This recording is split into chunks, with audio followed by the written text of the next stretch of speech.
Hey friends, welcome. May 13th, 2025. If Jesus were walking the earth today, you wouldn't find him waiting behind a pulpit or hidden in a cathedral.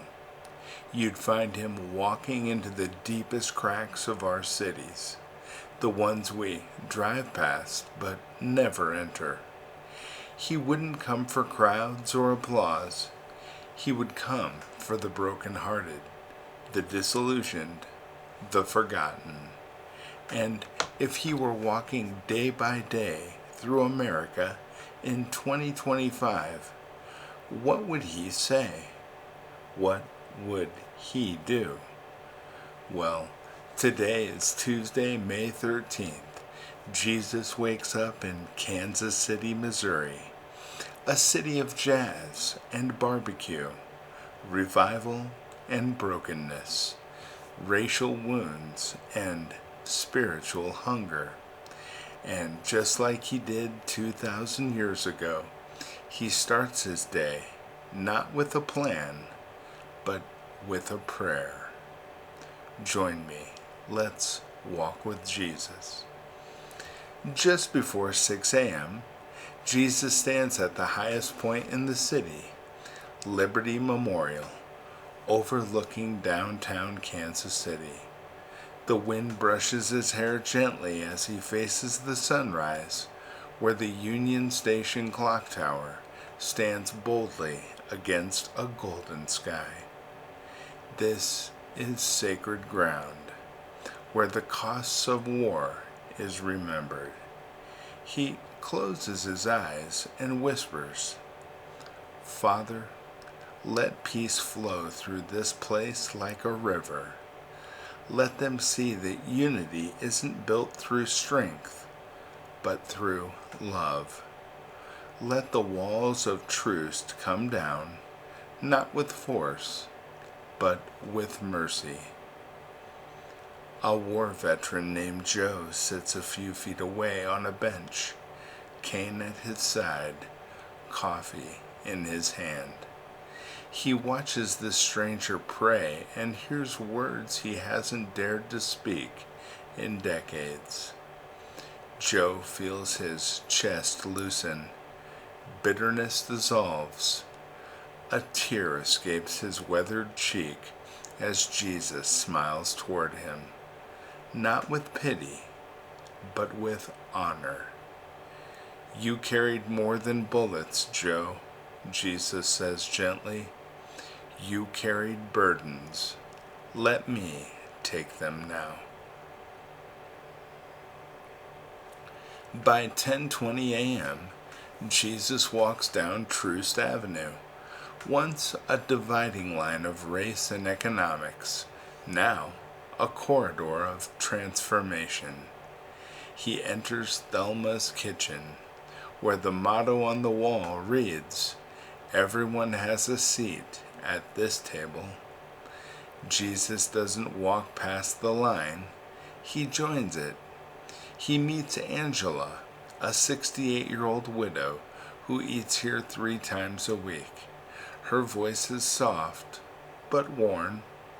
Jesus listens as she tells him about the nursing home where she sings hymns to patients who have no family. He says, "What you do in secret, my Father sees. You are not forgotten. You're his melody in this city." He then walks into the kitchen and begins plating meals: collard greens, roasted chicken, cornbread made with care. And when Darnell, a homeless man fresh out of jail, hesitates at the corner, Jesus locks eyes with him and invites him to the counter. "You don't need to earn this meal," Jesus says. "You are already loved. Sit, rest, I'll serve you." Darnell doesn't cry, not yet, but he eats slowly, reverently. Something is changing. Around 1:45 p.m., Jesus steps into 18th and Vine, the birthplace of Kansas City jazz. Street murals stretch over brick walls. Music spills from open windows. A saxophone solo echoes from the corner of the Blue Room Jazz Club, where old souls and young rebels share the same breath. Inside the American Jazz Museum, a group of teens from the Lincoln College Preparatory Academy are part of a spoken word youth program. Their poems speak of police sirens, housing evictions, broken homes, and bruised identities. Jesus sits in the back, silent but attentive. Then he's invited to speak. He doesn't lecture. He responds with a soft rhythm not unlike a jazz bass line.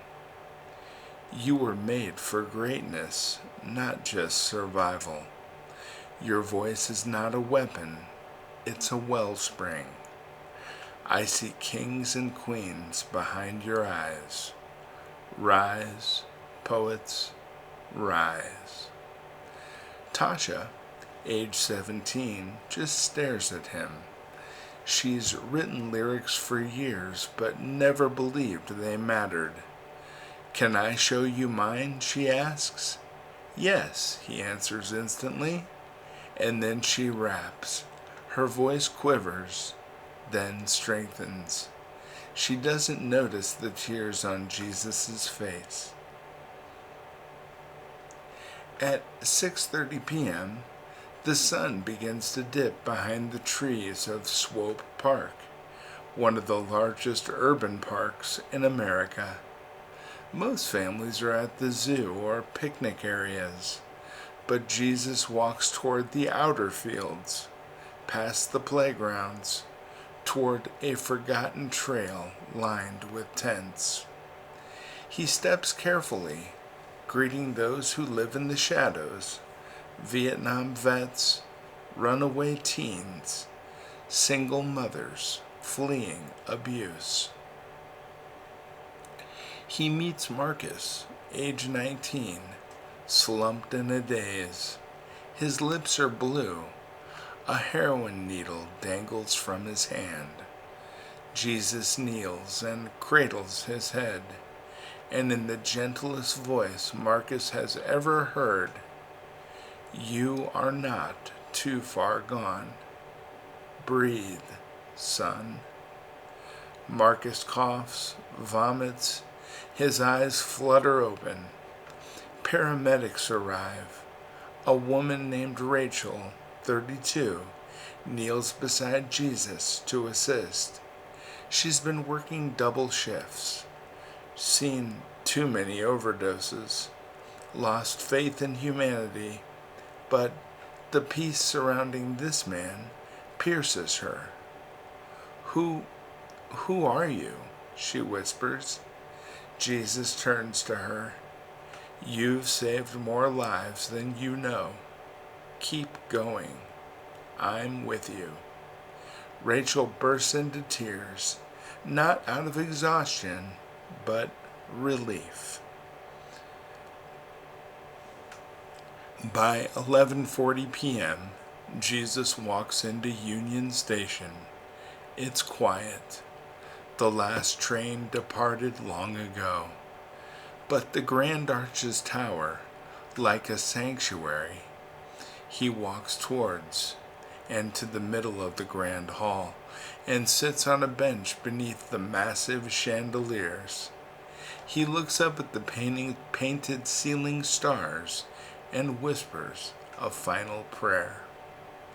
"Father, today I held hands with the addicted, broke bread with the lonely, heard the heartbeat of poets, and felt the ache of veterans. Thank you for this city, still wounded, still worthy. Let them remember what I showed them today. I am still walking, and I will return again tomorrow. He closes his eyes. The air hums with stillness. The security guard, watching from afar, swears he sees a faint glow around the bench. But when he blinks, it's gone. So Jesus didn't come to Kansas City to perform miracles. He came to be one for every soul willing to see him. He didn't stay in tourist spots. He found the hurting, the artists, the invisible, and reminded them of heaven's truth. You matter, you're seen, and you are still loved. What if he walks into your town tomorrow? Would you look up from your phone long enough to notice? Would you sit at the table he is preparing for you? Come back tomorrow. He's still walking, and he just might be headed toward your street. Before you leave, I'd like to say a prayer for everything you hold in your heart today.